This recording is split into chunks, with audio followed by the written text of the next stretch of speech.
तुमचं नाव काय म्हणले? रमेश बाळाजी सोनवणे.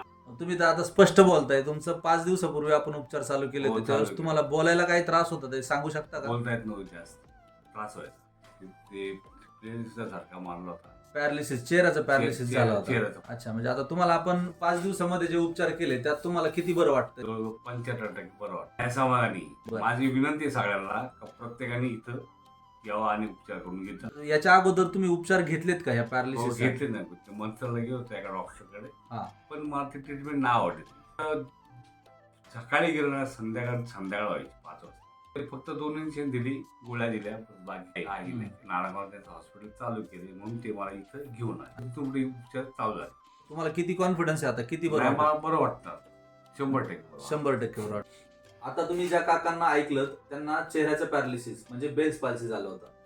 5 दिवसामध्ये आपल्याकडे त्यांना ॲक्युपंक्चर आणि फिजिओथेरपीच्या उपचारांनी जवळजवळ 75% आराम पडलाय. त्यांचा चेहरा वाकडा झाला होता, बोलताही येत नव्हतं. 5 दिवसामध्ये इतका आमूलाग्र बदल झालाय की ते तुम्ही ऐकलं आहे. पॅरालिसिस झाल्यानंतर इंजेक्शन थेरपी, फिजिओथेरपी, ॲक्युपंक्चर उपचार, पंचकर्मचे उपचार घेण्यासाठी पेशंटला इतरत्र बऱ्याच ठिकाणी फिरायला लागतं. हे सगळे उपचार स्वास्थ्य हॉस्पिटल नारायणगाव या ठिकाणी. धन्यवाद.